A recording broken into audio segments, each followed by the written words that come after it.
Africa Prime, brought to you by Jameson's Select Reserve. Tryphosa Ramano is not only the president of the Association of Black Securities and Investment Professionals, but also is the president of the Africa Women Chartered Accountants, and she's also the Chief Financial Officer of PPC. She joins us now. Thank you very much, Tryphosa. Great to have you on the program. Much appreciated for your time. Your tenure at the National Treasury, you helped oversee the listing of Telkom not only on the JSE but also on the New York Stock Exchange. Would you dub this as one of the highlights in your career? Yeah, it was a great highlight in my career, because what we did there, when I was recruited to make sure that we list on the Johannesburg Stock Exchange and the New York Stock Exchange. It provided me with the opportunity for network, to see how decisions are made in government. So it was actually a highlight of my career. I can say it was a turning point. Okay, so turning point. So tell us about some of the challenges and the successes that you experienced within that time. And as you said, a massive turning point. So I'm sure that you had a lot of volatility that was experienced at that time, and that always makes you stronger as a business person. Yes. I think at that particular point in time, I came with a mindset of a financial person, because I was an analyst and a portfolio manager before. So with the mindset of numbers and all of that. And then when one got into government to try and do that telecom listing and also look at other restructuring of state-owned assets, what came in there is that one had to understand what protocol is all about. What are the processes? So of which you need to be a little bit patient, and you need to be wise as well. To actually understand how government works. So you have to write a memorandum, it goes to the minister, and before it goes to the minister, it goes to the director, the deputy director, it goes to all those levels, but up until the decision is made. So one has learned in that aspect to say governance is very critical, because tomorrow when there is a problem, you can do a paper trail. You can trace in terms of that paper trail. I mean, with regards to this governance that you speak of, some would say that it's like bureaucracy as well, because it actually also creates a delay within the system, and thus this is where the disconnect comes from, implementation versus the policy that we have in place. What is your view on that? No, I agree. It actually delays things, but it is necessary. It's very important. If you look at now what has happened in like Greece now and the other countries that has it's all about governance. So if you can't trace what the decisions that you have made, so you actually end up in a situation where you don't know what to do. And also in boards, what I've learned is that what I've learned in government and also in boards is exactly the same. Because you need the process, you need to follow governance, you need to go to the right decision makers. So a board of directors is also like that. 846 billion rand. I'm sure that you are very close to this number, because this is the number that we've spoken of for the last 3 years when it comes to government's promise on infrastructure spend. The number's now even gone to 3 trillion rand. You are the Chief Financial Officer at PPC. Cement sales are up, but it has been a very tumultuous time for the overall construction industry. Yes, it has been very tough over the last few years, but I think government needs to deliver on the infrastructure. Infrastructure is long term. It creates jobs, and I think with us at PPC, because in the heart of every infrastructure is cement. So every infrastructure development, there is a cement in it. So it's very important for us in terms of that. So we believe that government will deliver, because they have to, because the infrastructure is ailing, and also for them, for sustainable economy and job creation, you need the infrastructure development. Obviously, there's a tender process involved in this. I was speaking to the CEO of Basil Reed, Marius Haynes, and he was saying that there is not enough capacity in South Africa should government make good on its promise on infrastructure spend to the worth of 3 trillion rand. What role is PPC going to play in this, and what kind of opportunities have you already started to take hold of? Yeah, we have seen a lot of opportunities.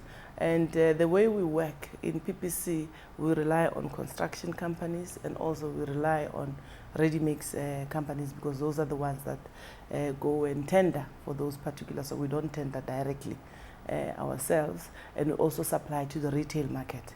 The retail market is like Massmart, you go to Cash Build, you go to some of these companies. So we're actually ready from a capacity point of view. PPC is the only company that is national in this country, where we are represented in almost all of the provinces except KZN.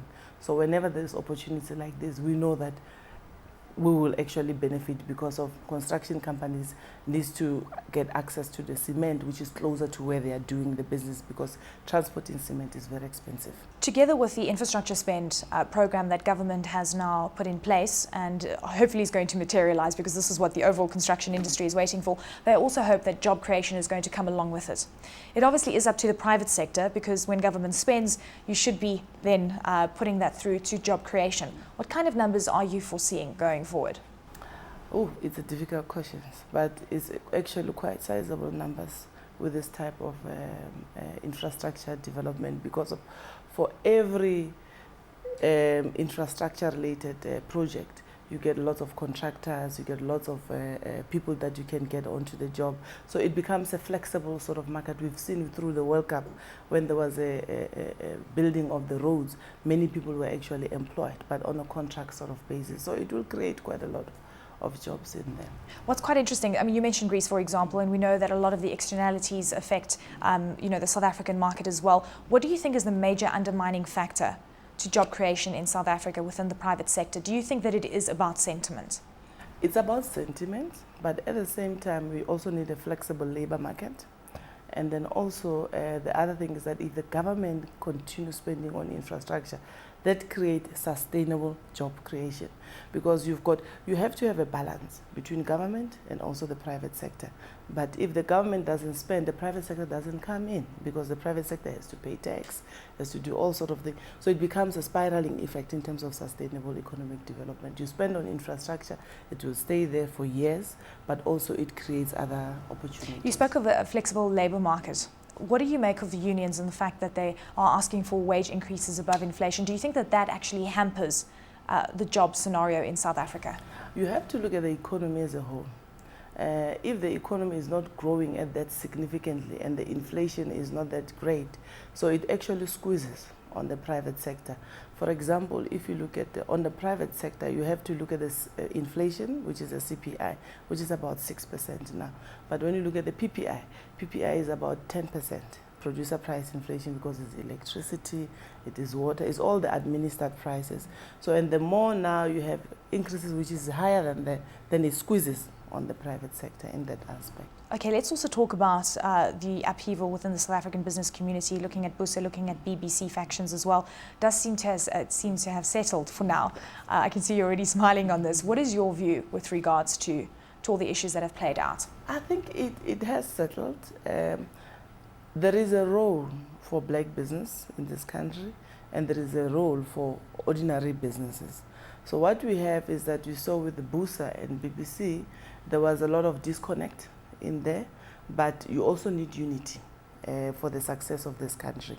So I hope that whatever the disconnect or the disagreement it is, it will be settled very soon. But you need the role of black business as a voice, as well, and also other traditional business in this country. So you need both to be able to engage. How can we create this common vision so that we do create jobs, that we do create the right policies to ensure that there is strong economic growth that benefits all in the country and not just the select few that are able to participate in various business deals? I think if we can understand what the underlying issues are, and when business can interact with government on a very strategic role, because what is happening currently, there's a disconnect. Government makes policies, but sometimes some of the policies they have not yet consulted in business to make sure that those are the policies that actually affect everybody. So I think when you have the commonality for which government realize that business has a role to play, and then also you need black business as well, because they also have their own vested interests in the over and above the sustainable economies. So in there, when you have the two talking together, talking to government, we'll be able to achieve a smooth sort of transition. Do you think that broad-based black economic empowerment has benefited those that needed to be benefited? And do you think that it's actually in a format that can be used effectively? I think black business, BEE has actually benefited a lot in this country. For me, I think it is a success. What we are seeing is that in other African countries, they're starting to actually apply that principle of BEE because they realized in their countries they did not let the transition. You look at Zimbabwe now, they're having the indigenization law. You look at Zambia, they're having a citizen empowerment law. Botswana, exactly the same. They're trying to put that. And if you look at those laws, what they did, they just took the BEE Act of South Africa and just changed wherever they had to change just to make sure that it suits them in that country. It's very important that we have the BEE. It has its own flaws, of which it needs to be tackled. Let's touch on the fact that you're the president of the Association of Black Securities and Investment Professionals.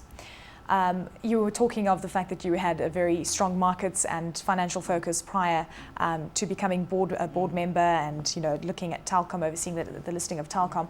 Tell us about the participation of black people in South Africa within the investment and market securities section as a whole. They say that it's not enough. Most people say that we're not seeing enough participation. We know the JSE has tried to make headway with regards to this, and even that has been criticized. ABSIP plays a critical role in the development of the financial services industry. We have 3,000 membership, and one of the key aspects is that when it was started before, there were not enough people in the financial services industry. So it made the headways in terms of making sure that more people come to create an awareness about the financial services industry. But now, the challenge going forward now is that you bring the people, what next? So people need to be developed into the next stage. So many people who were originally who started ABSIP and who are still there, some have started their own boutique businesses, they've started their own businesses in there. So they're mainly in the black financial services industry as boutiques in there. And some have migrated, they're CEOs of banks, some of them are executives in whatever the companies that they've been working for. So ABSIP has actually played a crucial role. Now is a matter of how do we develop leaders in the financial services. So tell us how you do that and how you're going to change not only the participation within this space, but also creating those strong leaders going forward. What we are doing now, we have a number of forums that we have put together. One is called ABSIP Women in Finance. Those are we are trying to develop the women within the financial services industry. And others, we are having a CEO roundtable discussion. And also we're discussing with the government to make sure that we have a seat in all the policy making subcommittees or structures of the government.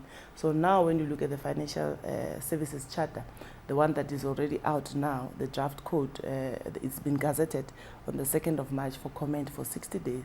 ABSIP played a crucial role in there, was part of the Financial Services Charter Council to make sure that the financial services industry caters for the needs for transformation, access to finance and all of that. So, and at the same time, we're also engaging with the Financial Services Board to make sure that on the asset management industry, we can see more black people get into the asset management industry, but as their own companies, rather than just working for traditional asset management companies. So we're trying to create entrepreneurs, but sustainable entrepreneurs as well. On that note, we're going to hit pause on this conversation. And when we return, more with Tryphosa Ramano. When we return, don't go anywhere.